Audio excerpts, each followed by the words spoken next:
God from afar looks graciously upon a gentle master, for no one freely takes the yoke of slavery. Hello there, Nate Jackson, Criterion Collection Viewer Guy here. Number 294. Number 294. Wait.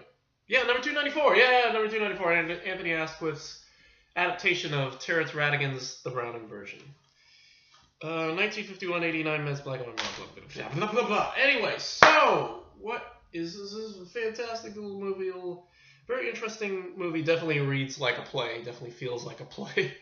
It's funny, all these movies that, like, you know, I mean, it feels more like a movie, like unlike Secret Honor. Secret Honor, you could tell, obviously, is a play because it's one long sequence, you know. And so let me tell you all about this. Michael Redgrave, remember from Lady Vanishes. He plays this Andrew Crocker Harris, who's this teacher who's on his way out. He teaches at the school, this schoolmaster, and he's on his way out. And the students don't like him. The faculty doesn't care much for him. His wife is cheating on him with one of his fellow faculty members. And so he's just kind of like really in despair. Although there is one student, Topper, or Tapner, what is this again? Taplow.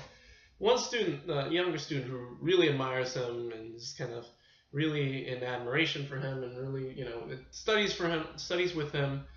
They're working on translating the this Greek play, Agamemnon, or something like that. And so yeah, so they work on translating this play, and so basically, yeah, but he's just kind of just fallen out of it, and it isn't until toward about halfway through the movie. Taplow gives him, as a going away present, he notices that Mr. Crocker Harris is actually translating his own version of the play, and so I guess inspired by this, he gives him a going away present of the play translated by Robert Browning, and in there he inscribed it with the words, God from afar looks graciously upon a gentle master, something to that extent. And, you know, and Andrew's so moved by this moment, he just breaks down and cries, and I guess he's just like, and I guess he sees, you know, and Taplow sees this. Frank, who's the guy, the teacher who his wife is having an affair with, sees this. And you know, he kind of breaks down and confesses to Frank about, you know, how he's all feeling, and Frank, moved by this, tells Millie or Millicent that it's over between us. You know, look what you've done to your husband. You know, that kind of thing. And she's really upset. She doesn't care about him. You know, all she cares about is just, you know, dealing with loving Frank. You know, because she's so in love with him. And yeah, so basically the movie just kind of moves on, and Andrew reveals that he knew about Frank and Millicent for, you know, the majority of it, and I think it's definitely, I think I loved it. I love that aspect of the movie because I think, like, it was one of the best interpretations of, like, a crumbling marriage that I've seen, like, in a long time. Just the way just the dialogue and the way they shoot it down, like they give, like, this going away, like, dinner, and obviously they're on their way out. They realize that they're not going to be together, and they watch these fireworks, and they basically, like, they have this, like, bitter conversation with each other, and it had a good sense of realism to it. And this is just me interpreting the movie a little bit, but I liked when they all leave. It was when Andrew, Millicent, and Frank all leave. It's funny because they talk about earlier. Millicent, like, tells about how Frank is supposed to, like, Andrew is supposed to be, like, protecting is supposed to be the protector. Like, the husband's supposed to protect the wife. And so I liked how, like, Andrew's the one who puts the wrap over, like, his her like fur on, but Frank opens the door for her, as if like like Andrew's the protector, but Frank like shows her the way. I don't know. That's just my own little interpretation of that bit, like how those two men related to Millicent in her life, and I'm not sure if that was that if Asquith directed it like that, or if that's in the original screenplay or the play or whatever. But it's a really interesting interpretation. I liked seeing that so far once I was getting the gist of how it was all working and all that. And yeah, so anyway, so he Mr. Crocker Harris, they at the culmination of the year they both make this speech. There's this other like sports.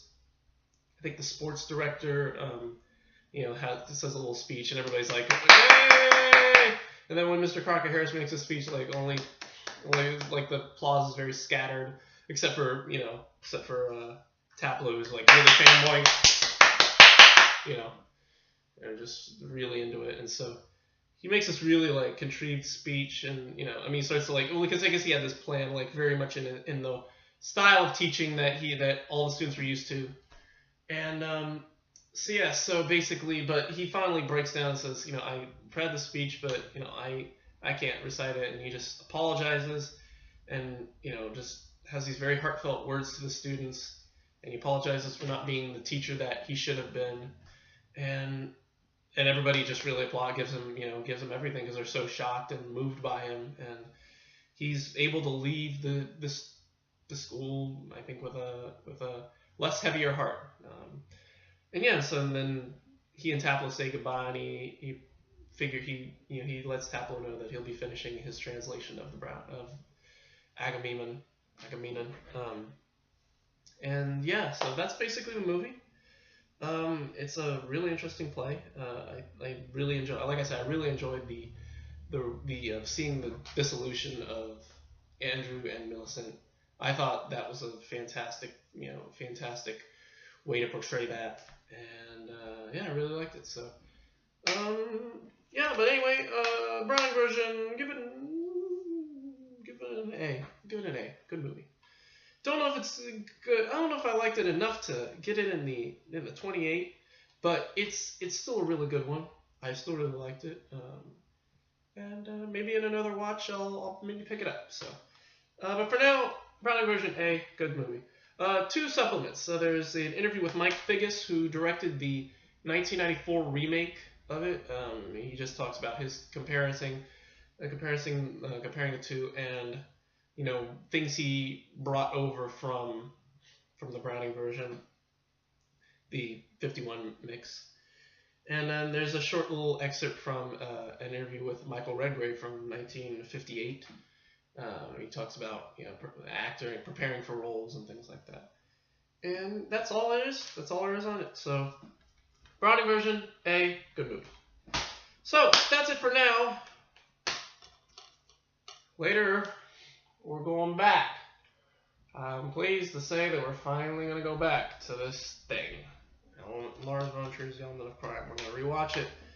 See what else I could say about it. See if I can get a better grasp on this movie. And yes, so that's it later, and then that's it for this. That'll be it for this week. And then Sunday, of course, we got Crazed Fruit and La Notte Bianche.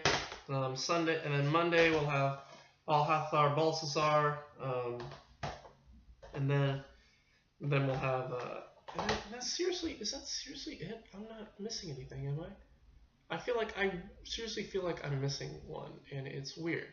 Because I don't feel like I'm missing one. I feel like... No, I'm not missing anything. What am I doing?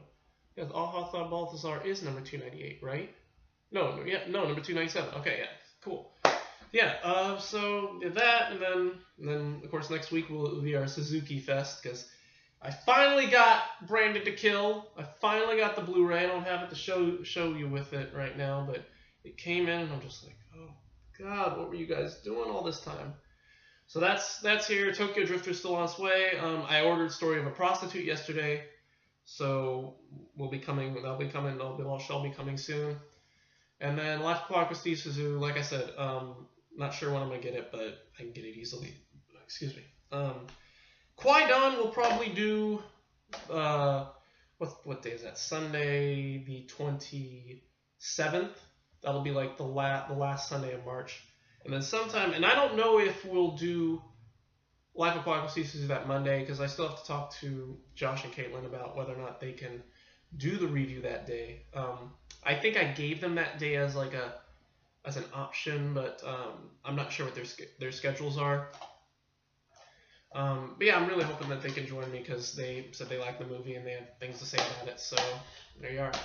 So anyway, so that's still kind of, the schedule after next week will be a little loose. Maybe we'll take a little break before we get to the last one.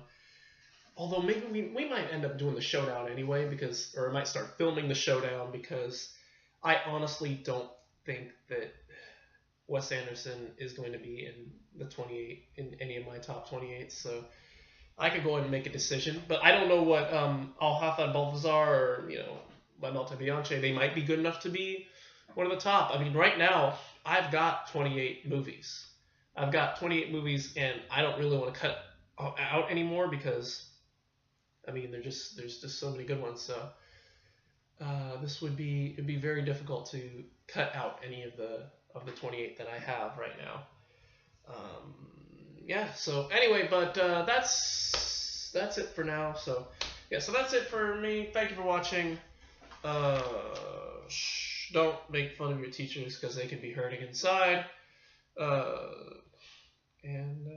Yeah, that's basically all I got to say. And don't cheat on your husband with your husband's coworkers. And yeah, that's it for me. So anyway, that's it for me. Thank you for watching, and we will see you a little bit later tonight for Element of Crime. And until then, goodbye.